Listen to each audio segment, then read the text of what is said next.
You have likely been told that a negative attitude is the root of your unhappiness. You have been conditioned to believe that if you just practice gratitude, manifest good energy, and look on the bright side, your life will effortlessly fall into place.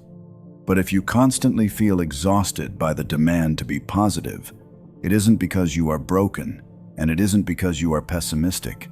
For a specific type of neurological profile, forced positivity is not a coping mechanism. It is a cognitive blindfold. Your brain's threat detection architecture is actively fighting off a lie. Today, we are going to decode the 7 ways the cultural obsession with positive thinking is actually a psychological control mechanism. We will break down exactly how good vibes are used to neutralize people who see too much. If you recognize even 2 or 3 of these patterns in your life, you will finally understand why trying to just smile and nod feels like psychological suffocation. Pay close attention to number 6. It will completely dismantle why you feel guilty for being dissatisfied, and it will permanently change how you view your own ambition. But wait, before we begin, let's hold on a bit. Make sure you've hit the subscribe button and turned on notifications so you don't miss any videos. The first mechanism is the anesthetic effect. Most people use positivity as a painkiller. When they encounter a systemic problem or a toxic environment, they repeat affirmations to numb the discomfort so they do not have to look at the fire burning in their own house. People with diagnostic-level thinking operate on the exact opposite principle. Your brain is wired for structural integrity. When it detects a flaw in a system, it highlights it. It does not want to sedate the pain. It wants to decode the mechanism of the failure so it can rebuild the structure safely. Imagine you are in a meeting where a project is clearly failing. You point out the logical flaws and the mathematical risks. Instead of addressing the data, leadership turns on you.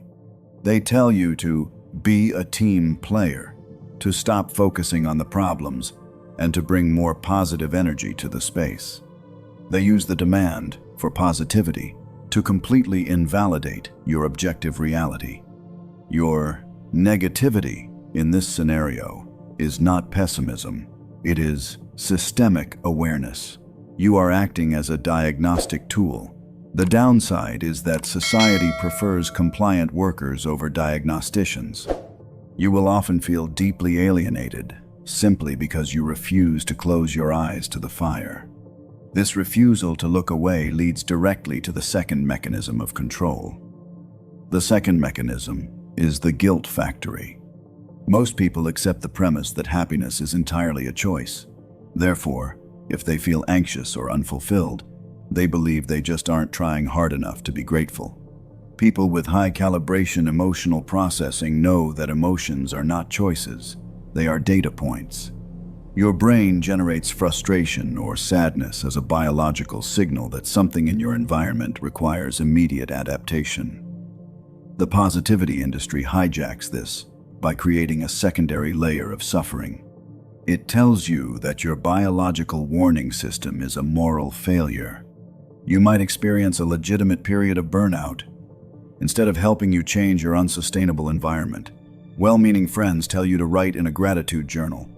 When it doesn't cure your dread, you start feeling guilty for feeling bad. You begin to believe your mind is defective because a simple gratitude list didn't fix your existential crisis. Your inability to be cured by cheap affirmations is a sign of intellectual honesty. Your brain knows that putting a smiley face sticker over a check engine light does not fix the engine. The painful downside is that you spend precious energy fighting your own valid emotions instead of fighting the reality that caused them. And when you stop fighting your emotions, you notice how positivity is used to stop your momentum. The third mechanism is the de-escalation of ambition. Most people use gratitude as an endpoint. Once they achieve a baseline of comfort, they use positive thinking to justify staying exactly where they are. Driven, polymathic minds use dissatisfaction as an engine. Your neurobiology does not reward you for sitting still. The moment you achieve a goal, your dopamine levels reset. Your brain immediately begins scanning the horizon for the next inefficiency, the next puzzle, the next mountain. You achieve a major milestone, and instead of celebrating, you immediately start analyzing how you could have done it faster or on a larger scale. The people around you look at you with a mixture of pity and annoyance. They tell you to slow down. They ask, "Why is nothing ever enough for you? Can't you just be happy?" They are using the language of positivity to de-escalate your ambition, because your forward momentum highlights their own stagnation. Your chronic dissatisfaction is the exact engine that drives mastery. The hidden cost is that you will often feel profoundly restless, unable to enjoy the present moment like everyone else seems to, because your brain is already building the future. This restlessness is deeply connected to how you perceive other people.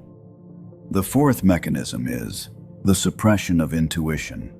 Most people prioritize social harmony over objective truth.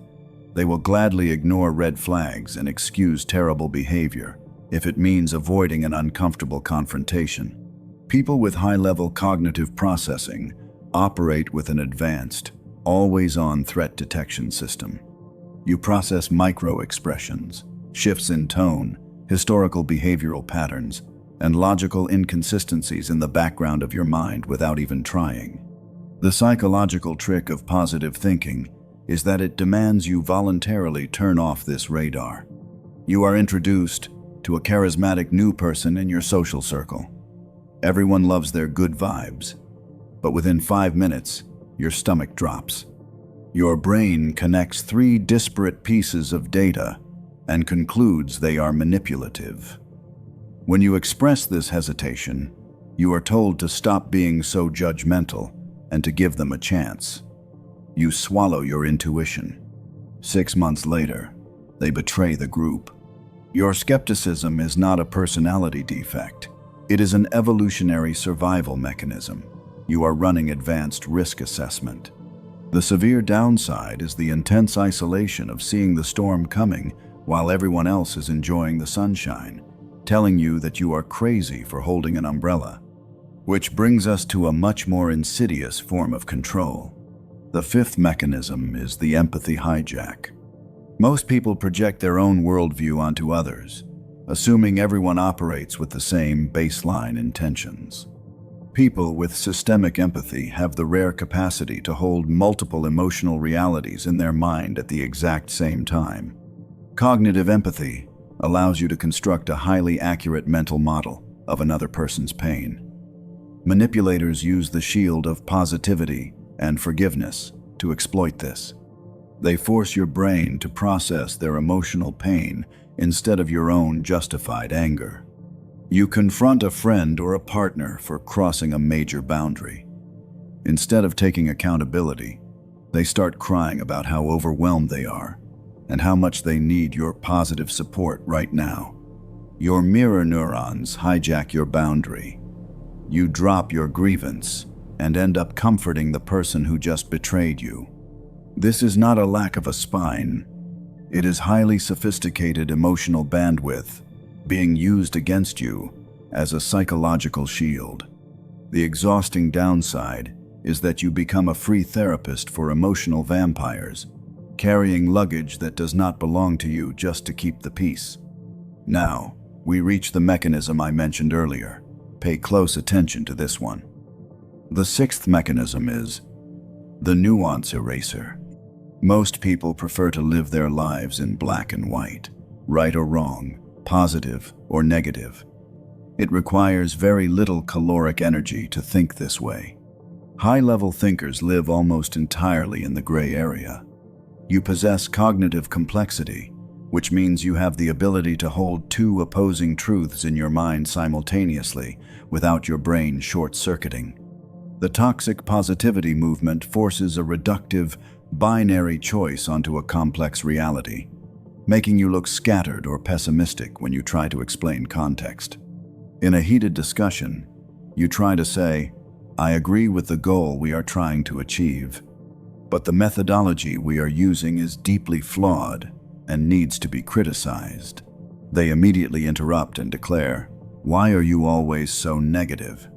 We need to stay positive about the goal." You stumble, sounding defensive while trying to explain the variables. Your inability to pick a simple, happy side is not confusion.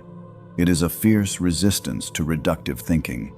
You refuse to mutilate the truth just to make it fit into a convenient, positive soundbite. The downside is that you will find it perpetually exhausting to communicate with people who need the entire world simplified so they can understand it. And finally, the ultimate trap of the positive mindset.